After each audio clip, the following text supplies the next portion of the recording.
I think there's no question that Watson's injury or the ability to rehab has got to cause some concern.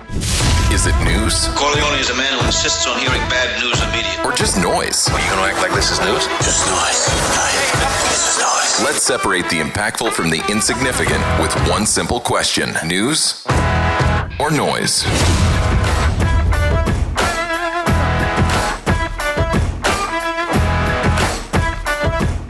With the New York Giants, Michael, who hosted quarterback prospect J.J. McCarthy for a top 30 visit last week. They also brought in North Carolina quarterback Drake May to East Rutherford and have GM Joe Schoen at Caleb Williams Pro Day today in Southern Cal. So the Giants currently have the 6th overall pick in this year's draft, and they are clearly doing their due diligence on the quarterback class, Michael. News or noise? What should we be reading into this? I think it's news, and I think it's a year too late, but it's news. I think they've come to the realization that, they need to explore this, that maybe Daniel Jones isn't the guy as much as they hope he would be the guy. Maybe he isn't. I think it's a good step forward. Now, if they draft a quarterback and they put him in the game, they get him to go. If to say, I would think, that J.J. McCarthy would be somebody that appeals to him. But look, if you're Joe Schoen and you're Brian Daboll, the success you had in Buffalo went all back to being able to get the best quarterback for their team, which was Josh Allen.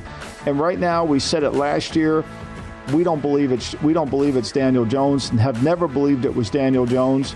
And now's the time to go get one, because I think a lot of teams are looking at it. And if you wait till next year, there may not be one. Yeah, those reports coming out of the combine that maybe there is some buyer's remorse when it comes to the Giants. But so the follow-up, I guess, to that is, with this contract, they obviously built it to have the availability of getting out of it after 2 years. But this year, let's say you do draft a quarterback. Is that a situation where the only answer is he plays behind Daniel Jones and you see if he gets in? Or could you have interest in moving off Daniel Jones right now, perhaps to a Broncos, for example, who only have Jarrett Stidham and Ben DiNucci in their quarterback room? What do you think about that? I think that makes a great amount of sense, and I think it's something to think about, because you signed Drew Lock to be the backup, right? And now Drew Lock kind of slow played the idea that he was competing for a starting job, but John Schneider came out and said that, and he wanted Lock back, but he couldn't do it. Now, they only paid him $5 million, but give him a chance to earn some incentives. So, I think, look, if they get the right guy, why not? Jones could have some value in some other team, especially, but he's got guaranteed money, and it's going to be hard. As we're seeing some of these players with guaranteed money, teams don't want to take them. It's like, look at Zach Wilson. They can't even give Zach Wilson away. Where we sit right now in terms of odds, Giants minus 175 to take a wide receiver with that number 6 overall pick, plus 145 to go QB. There's been some rumblings, Michael, over the last 48 hours that the Steelers are potentially interested in trading for 49ers wide receiver Brandon Aiyuk. Yesterday, Aiyuk took to social media writing, "At Coach Tomlin, they say we're twins. What do you think?" And then, so at first I saw this and I was like, don't do this to me, Brandon. Don't do this to me. But then you look at the pictures and they really do look alike. I mean, Brandon Aiyuk's from Reno, Nevada. Tomlin, you spent much time there? He looks just like him. It's crazy. So, is this news or noise? Is he actually putting a feeler out there saying, hey, Coach Tomlin? Or is he just acknowledging that I look a lot like you, dude? I think it is news. I think they definitely want to sign him back, but I think also the way the 49ers have been very shrewd. We saw this when they traded DeForest Buckner away, right? I think there was a rumor a week or two ago about how they were talking about trading, Aiyuk to Jacksonville for Zay Jones and a first-round pick. Whether that was true or not, I don't know. But I do think they're measuring twice, whether they sign him to a long-term deal or do they trade him now to get value on him. They know this about the 49ers. They need more juice on the outside. They know that. They're an inside the middle of the field passing game. They need explosiveness on the outside. They're very good with yards after the catch when they get the ball in their receivers' hands. But they need somebody out there that can do that. And I think they would like it to be Aiyuk, but if they can't, I think they'll move it around and see what else they can do. Yeah, John Lynch has been open about saying that they want him back. I know I, as a fan, certainly want him back. But the Steelers, especially since they moved on from Deontay Johnson, Mike Williams ends up going to the Jets. They need somebody opposite George Pickens. And given what you're paying Russell Wilson and Justin Fields, you have the money at your disposal to be able to give somebody an Aiyuk Aiyuk probably saw Jerry Jeudy's deal and said, how about mine? So you don't blame him at all.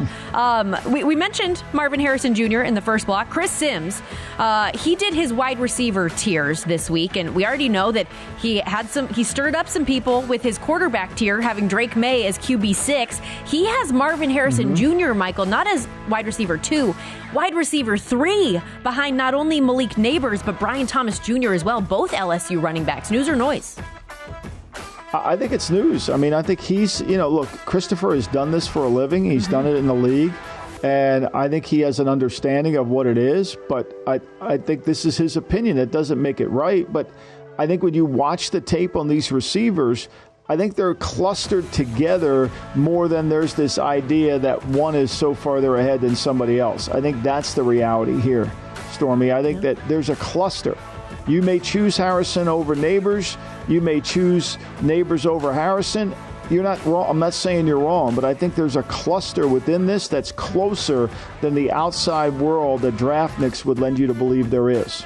Marvin Harrison Jr., minus 650 to be the first non-QB selected. But if you believe this, you think Malik Neighbors could be that guy, and teams like him 5-1 for him to be the first non-QB selected. New Saints defensive end Chris Young agreed to a one-year, $13 million deal this week. But according to ESPN's Adam Schefter, he had neck surgery yesterday and is expected to be sidelined into training camp. Schefter reporting the team was aware of the issue and felt comfortable still proceeding with the deal. News or noise for Chase Young? No, I think it's news. It's definitely news. Anytime you take a guy with a neck injury, you're always worried, right? And what kind of neck? We don't know the details. They do at the Saints. But the way they structured the contract, I know it came out as 13 guaranteed, but I'm sure there's protection within the team in terms of that. So, yeah, it's a worthy risk. But now we know why there kind of was. They took that risk. Some other teams perhaps wouldn't have taken it. Had the ACL injury in 2021, never been quite the same since. Now throwing a neck injury in there doesn't sound ideal. Let's go out to Cleveland. According to Browns insider Mary Kay Cabot of Cleveland.com, Deshaun Watson is going to begin some light throwing next week. Tight end David Njoku and Watson's private quarterback coach Quincy Avery flew out to L.A., where he's been rehabbing to work with Watson this week. And I mean, given that the Browns, Michael, we talked about it all week, they signed Jameis Winston, Tyler Huntley to complement a quarterback room that's already got Dorian Thompson-Robinson in it. Is this news or noise when it comes to Watson's return timeline?